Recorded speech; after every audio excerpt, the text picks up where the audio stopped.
In this video, let's take a look at the dunder name variable in Python, what it is, when it is used, and how it's relevant to logging with the Python logging library.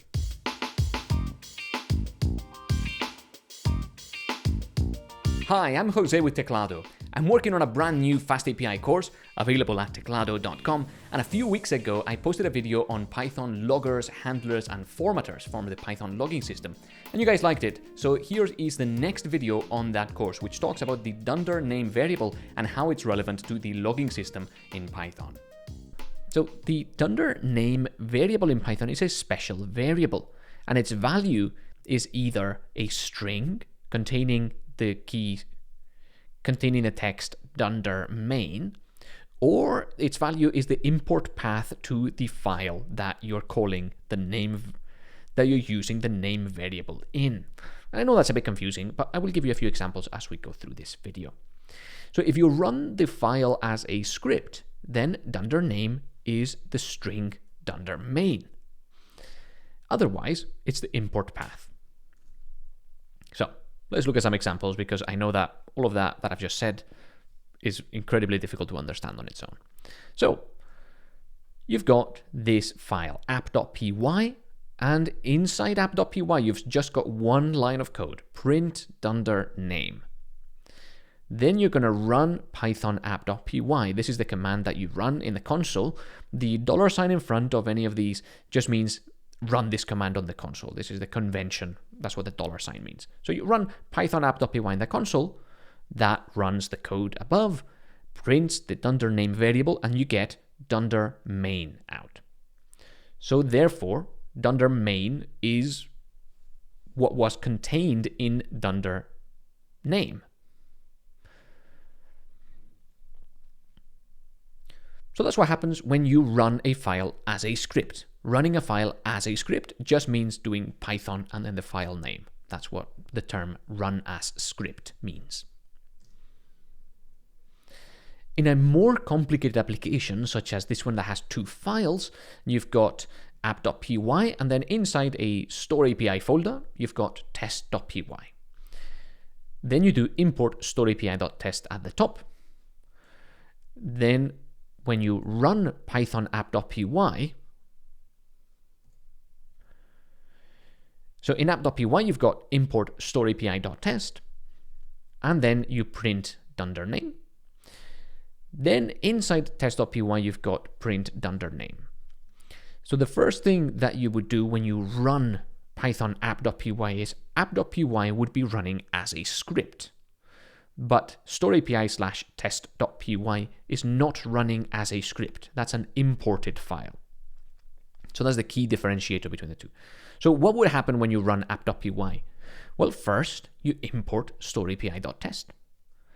Whenever you import a file in Python, Python runs the file so that it can figure out what names are inside the file, what variables and classes and functions are in there that you can use. So first, you would import the file. Second, the file would run and print dunder name would be executed. And that's when you see in the console the dunder name value of store API/test.py, which is the import path to the file, store API.test. This is how import paths are defined in Python. They're formatted, I guess. You've got each folder or package up until the file name. So this file is inside a folder called store API. So you've got store API, then a dot, and then the file name. If there were multiple folders or subfolders, you would get them separated by full stops as well. Now, after you print store API.test out to the console and that file finishes running, you'd go back and continue in app.py where you left off, and you would print dunder name in app.py. And remember, app.py is the file that we ran as a script, so you get dunder main printed out, because the dunder name variable of any file you run as a script is always dunder main. This is actually where that if dunder name equal dunder main if statement that you can see sometimes in Python files comes from. that if statement allows you to check whether the file is a file that you were running as a script or it's imported by something else.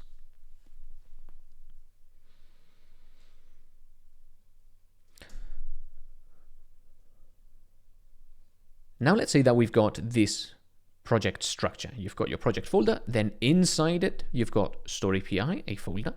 Inside that folder, you've got dunder init.py, you've got main.py, you've got another routers folder, and inside it, you've got dunder init.py and post.py. This matches the application structure that we've got in this course.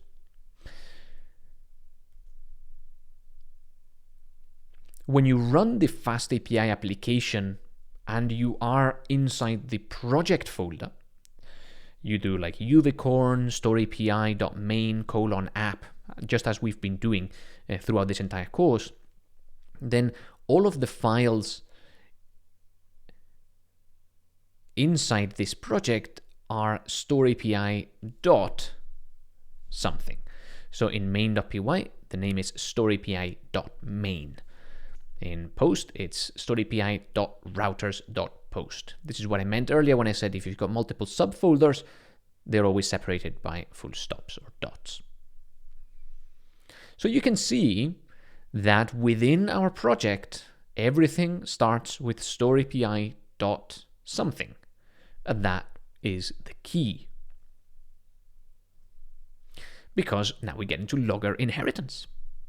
If we define a logger called story.py and we attach handlers and formatters to it, then other loggers with specific names are going to use the same handlers and formatters.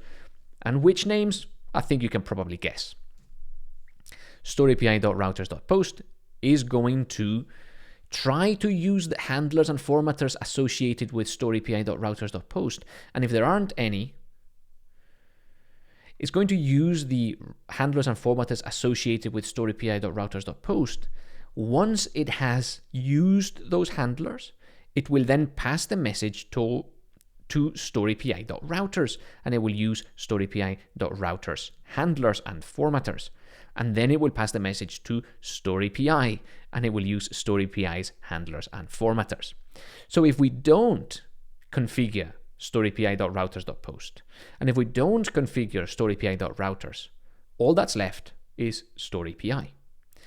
So in our application, all our files, as long as we just don't configure the logger specific to that file, are all going to go back to story.py, and all our files are going to use the story.py logger. And all our files are going to use the handlers and formatters of the story.py logger. So with this application structure that we've very conveniently been using throughout the entire course, we only have to configure one logger, and all our files will use the same configuration. So that's pretty handy.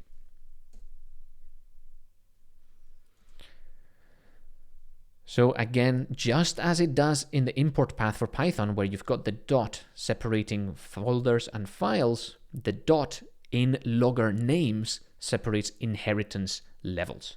So anything story.py.star is going to end up using the story.py logger configuration. If you want to custom configure a specific logger for something, you can also do that. But it's generally not done. You just normally put all your code in one folder, you define the logger for that folder, and then you use that across your entire project. Okay, so that's the key takeaway for this lecture. You only have to define and configure one logger, which is the story.py logger. And that's because all our source code is in that folder, and all our files will use the same configuration. So again, a short diagram to hammer the point home. In any of these files that we've got in our application, well, this one we're gonna create in the next couple of sections, but basically in any file that's within our story.py folder, as long as we run the application from outside the story.py folder, such as by doing uvicorn story.py.main:\app, as we've been doing, then the dunder name of any of those files will be storypi dot and then the file name, or storypi dot and then the folder name and the file name, and so forth. So these all inherit from the storypi logger, and that's the one that we're going to configure in this course. Alright, that's everything for this video. I hope you've enjoyed it and you've learned something new and you'll use this in your programs going forwards. But now I want to hear from you. Have you used the Python logging library, or have you used other libraries such as Loguru? I'm keen to hear your comments, so please leave them down below. Thanks for watching, and I'll see you next time.